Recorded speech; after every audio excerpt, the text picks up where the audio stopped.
আজকে আমরা আলোচনা করব অনার্স এবং প্রফেশনাল অনার্স নিয়ে।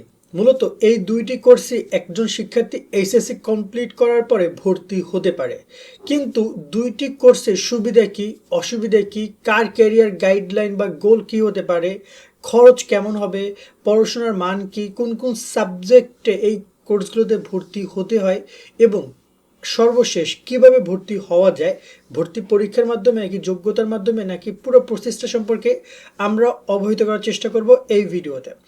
যারা এসএসসি শেষ করে এসেছো, এখন একটা কনফিউশনে আছো কোথায় যাবা, সরকারি চাকরির জন্য কোথায় যাওয়া দরকার, কর্পোরেট সেক্টরে রাজত্ব করতে চাও তাহলে কোন কোর্সগুলো করা দরকার, সে বিষয়গুলো তোমরা জানতে পারবে। তো সম্পূর্ণ ভিডিও শেষ পর্যন্ত দেখো এবং যারা আমাদের এখন YouTube channel, Facebook page subscribe follow করো নাই, করে রাখতে পারো।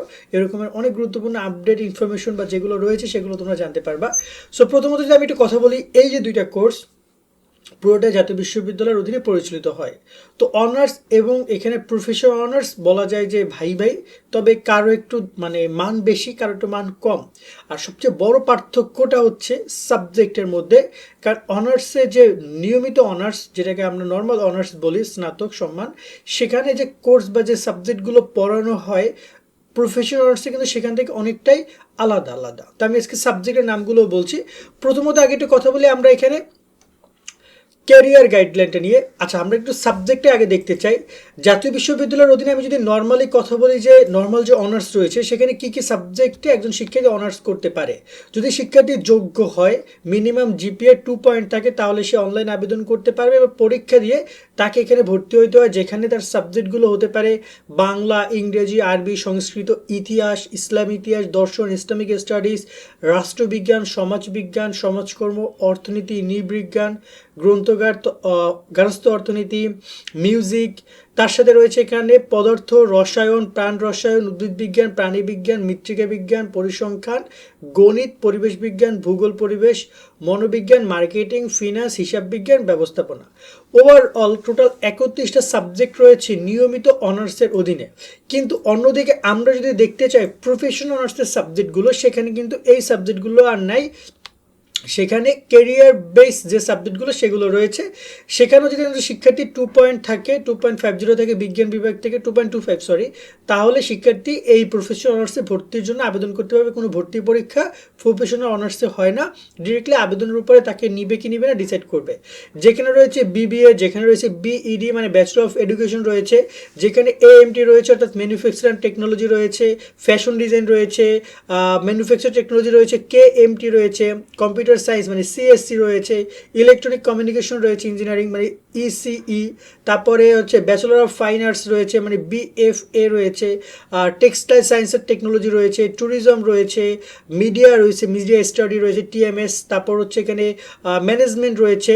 এখানে আমরা দেখতে পাচ্ছি আরেকটা হচ্ছে যে এখানে ইঞ্জিনিয়ারিং রয়েছে। টোটাল মোটামুটি কায়দায় এখানে প্রায় একজন শিক্ষার্থী 13টা সাবজেক্টে চয়েস করার অপশন রয়েছে। কিছু কিছু স্পেসিফিক বিজ্ঞানের জন্য, আবার সবগুলো বিজ্ঞান মানবিক ব্যবসায় সবাই আবেদন করতে পারবে। সো এই হচ্ছে সাবজেক্টের বেসিক যে থিং, সেটা এই সাবজেক্ট দুই শিক্ষার্থীতে পড়ানো হয়। তো আমরা সাবজেক্টে বেশ বড়সড় কিন্তু এখানে একটা পার্থক্য রয়েছে, যে এখানে অনার্স যারা করবে তাদের যে সাবজেক্টগুলো সেগুলো কিন্তু বেসিক সাবজেক্ট, কিন্তু যে সাবজেক্টগুলো প্রফেশনাল অনার্স রয়েছে সেগুলো অনেকটা কেরিয়ার বেস। এখন কেরিয়ার বেসের জায়গা থেকে আমরা ভবিষ্যৎ কেরিয়ার নিয়ে একটু কথা বলি এই পর্যায়ে। নর্মালি আমরা যতটুকু অ্যানালাইসিস করলাম যে, বা এইটুকু বোঝা যায় যে অনার্সে যে সাবজেক্টগুলো এগুলোতে সরকারি চাকরি, বিসিএস এক্সাম সহ বিভিন্ন জায়গায় অনেক বেশি অপরচুনিটি পাওয়া যায় এবং বিশেষ করে শিক্ষকতা পেশাও বেশ বড়সড় একটা সুযোগ সুবিধা রয়েছে।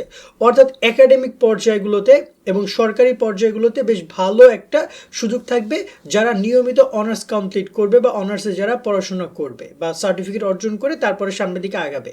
কিন্তু অন্যদিকে প্রফেশনাল অনার্সে মূলত সবচেয়ে বেশি অগ্রাধিকার প্রদান করা হয় বিভিন্ন প্রকার কর্পোরেট সেক্টরগুলোতে। যেহেতু আমরা সাবজেক্টগুলো যখন পড়েছি তখন তো আমরা বুঝতেই পেরেছি এগুলো কর্পোরেট সেক্টরের জন্য বেশ ভালো একটা সাবজেক্ট হতে পারে এবং কর্পোরেট বা ইন্ডাস্ট্রি সেক্টরগুলোতে এই সাবজেক্টের চাহিদা অনেক ভালো। তবে এরা যে বিসিএস পরীক্ষা দিতে পারবে না এমন কিছু না। বিসিএস পরীক্ষা একইভাবে মানে নর্মাল যারা অনার্স করছে তারাও দিতে পারবে, আবার প্রফেশনাল যারা অনার্স করছে তারাও বিসিএস এক্সামের সুযোগ পাবে। এবং এখানে যদি আরও কিছু কথা বলে, যেমন এখানে পড়াশোনার যে ধরনটা সেটা একটু গুরুত্বপূর্ণ, কারণ এখানে যে পড়াশোনার ধরন সেটা ম্যাক্সিমাম যারা অনার্স পড়বে, নিয়মিত অনার্স মানে 31টা কোর্স যেগুলো নিয়ে আমরা কথা বললাম, বেসিক 4 বছরের অনার্স, সেই জায়গায় কিন্তু মোটামুটি কায়দায় তাদেরকে থিওরিক্যাল বিষয়গুলোর প্রতি বেশি ফোকাস দেওয়া হবে। অন্যদিকে প্রফেশনাল অনার্সের মতো প্র্যাকটিক্যাল বিষয়গুলোর প্রতি বেশি ফোকাস দেওয়া হবে, যার কারণে তাদের কর্পোরেট সেক্টরে বেশ ভালো একটা অবস্থান আমরা দেখতে পাই। এছাড়া এখানে মানে যদি কোর্সের মেয়াদকাল নিয়ে আমরা কথা বলি, অবশ্যই দুইটি কোর্সই কম বেশি 4 বছর লাগবে। অনার্সও 4 বছর, প্রফেশনাল অনার্সও 4 বছর হয়। এবং বিদেশে চাকরি বাকরির সুবিধা বা বিদেশে যদি আমরা এখানে উচ্চশিক্ষা অর্জন করতে চাই, সেক্ষেত্রে অনার্সের থেকে প্রফেশনাল অনার্সের গুরুত্ব আমরা বেশি দেখতে পাই। মানে অনার্সও মোটামুটি আছে, তবে প্রফেশনাল অনার্সকে আরও বেশি প্রায়োরিটি দেওয়া হয় চাকরি বা অন্যান্য ক্ষেত্রে। এবং এখানে যদি আমরা পড়াশোনার চাপের কথা বলি, চাপ অবশ্যই সাবজেক্টের উপর নির্ভর করে, কারণ রাষ্ট্রবিজ্ঞান বা নর্মাল অনার্সে একটা মানবিকের একটা ছোটোখাটো সাবজেক্ট অথবা সায়েন্সের একটা সাবজেক্টের মধ্যে অনেক প্রকার তফাৎ আছে। একইভাবে প্রফেশনাল অনার্সেরও বেশ চাপ আছে পড়াশোনা, মানে এমন কোনো একটা ইজি থিং না যে আমরা ভর্তি হলাম আর পাশ করে বের হয়ে যাব। এই একটা বেসিক বিষয়গুলো। এরপর একটা কথা হচ্ছে যে এর ক্ষেত্রে আমরা যদি কথা বলি যে ভর্তির বিষয়টা তো আমরা বললামই, এখানে ভর্তি অনার্সে ভর্তি পরীক্ষা দিয়ে ভর্তি হইতে হবে, কিন্তু প্রফেশনাল অনার্সে কোনো ভর্তি পরীক্ষা নেয় না। খরচ নিয়ে একটু কথা বলা যেতে পারে যে খরচটা কেমন হইতে পারে। তো আমরা যতটুকু জেনেছি যে ভর্তি যে সরকারি বেসরকারির উপরে অনেক কিছু ডিপেন্ড করে, যে কোনো ভর্তির ক্ষেত্রে সরকারি অনার্স, সরকারি প্রফেশনাল অনার্স যে কোনো ক্ষেত্রে আমরা যদি বলি, সব মিলিয়ে 4 বছরে একজন শিক্ষার্থীর যারা অনার্স করবে তাদের সর্বোচ্চ 1 লাখ টাকা, যদি সরকারি হয় 50 থেকে 1 লাখ টাকার মধ্যে হয়ে যাবে, যদি বেসরকারি সেটা কিন্তু 2 লাখ টাকা পর্যন্ত চলে যায়, কারণ যেহেতু বেতন অনেক বেশি। কিন্তু একই সাথে প্রফেশনাল অনার্সে খরচ আরও একটু বেশি, কারণ সেখানে দেখা যায় সেমিস্টার বা টিউশন ফিটি রয়েছে, যার কারণে তাদের খরচের পরিমাণটা বেড়ে সেটা প্রায় 3 লাখ 4 লাখ পর্যন্ত গিয়ে ঠেকতে পারে, যদি সেগুলো মানে ওই লেভেলের কলেজগুলো হয়।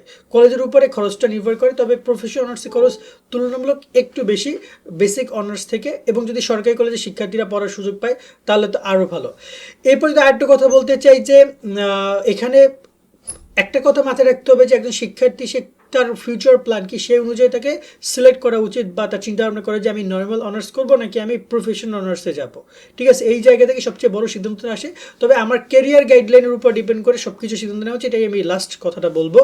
আর এখানে শিক্ষকতা পেশা বা যারা বিসিএস দেওয়ার চিন্তা ভাবনা রয়েছে তাদের জন্য অনার্স বেস্ট অপশন হবে। কিন্তু যারা দেখা যায় যে স্কিলের উপর ডিপেন্ড করে থাকতে চাও, ভালো কর্পোরেট সেক্টরে থাকতে চাও, চাকরি করতে চাও, তাদের জন্য প্রফেশনাল অনার্সটা ভালো একটা সুযোগ হতে পারে। তারপর তো এটা হচ্ছে একটা বেসিক পার্থক্য, কিন্তু কী কী বিষয় পড়ানো হবে, কী কী বিষয় নিয়ে আলোচনা, এগুলো নিয়ে আমরা পরে কথা বলবো আরেকটা ভিডিওতে। আর যদি কোনো কিছু বাদ থাকে আপনারা কিন্তু কমেন্টে আমাদেরকে জানাতে পারেন, আমরা চেষ্টা করবো সেই বিষয় নিয়ে পরে ডিসকাশন করার। সকলে অনেক অনেক ভালো থাকবেন। আল্লাহ হাফেজ।